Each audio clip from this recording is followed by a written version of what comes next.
Welcome friends, एक बार फिर से आप सभी लोगों का स्वागत है। राक्षसों का आक्रमण रामायण के अरण्य कांड का एक महत्वपूर्ण प्रसंग है, जो शूर्पणखा द्वारा अपनी नाक कटवाने के बाद राक्षसों के आक्रमण के रूप में सामने आता है। इस प्रसंग में राक्षसों ने राम, लक्ष्मण और सीता को शारीरिक और मानसिक रूप से चुनौती दी। यह घटनाएं सीता के अपहरण की दिशा में एक निर्णायक मोड़ साबित हुई। शूर्पणखा द्वारा नाक कटवाने के बाद वह क्रोधित हो गई और बदला लेने के लिए रावण से मदद मांगी। रावण ने शूर्पणखा से सुनी उसकी कहानी और उसे मदद देने का वचन दिया। शूर्पणखा ने रावण से कहा कि सीता की सुंदरता को देखकर वह राम को ही अपना बना सकती है और इसके लिए रावण को सीता का हरण करना चाहिए। रावण ने शूर्पणखा की बात मानी और सीता का अपहरण करने का निर्णय किया। रावण ने मारीच नामक राक्षस को सोने के हिरण का रूप धारण करने के लिए कहा।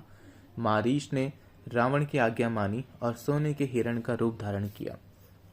मारीच ने सोने के हिरण के रूप में सीता को ललचाने के लिए उसे दिखाया और वह सीता को आकर्षित करने में सफल हुआ। सीता ने सोने के हिरण को देखा और उसकी सुंदरता से प्रभावित होकर राम से उसे पकड़ लाने की प्रार्थना की।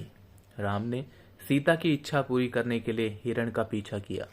राम ने लक्ष्मण से कहा कि वह सीता की देखभाल करे और उन्हें अकेला न छोड़े। राम का पीछा करते हुए मारीच हिरण की आवाज में राम का नाम पुकारने लगा, जिससे सीता ने यह समझा कि राम संकट में है और उसे बचाने के लिए लक्ष्मण से कहा कि वह राम की मदद के लिए जाएं।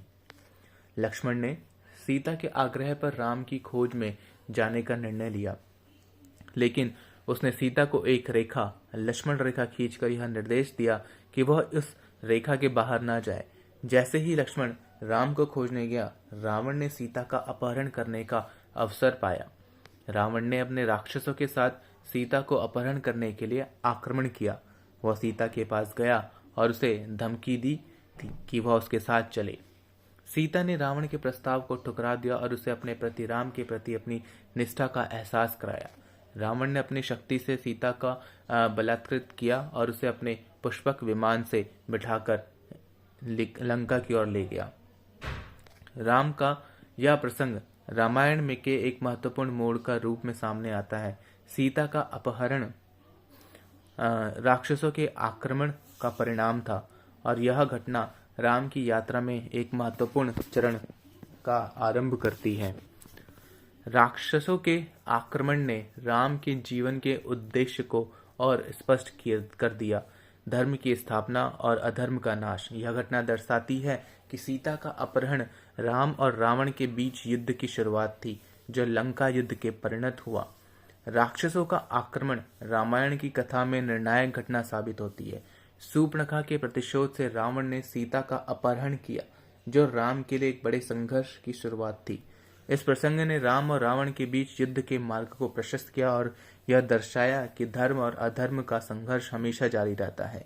राक्षसों के आक्रमण ने राम के धैर्य, साहस और धर्म के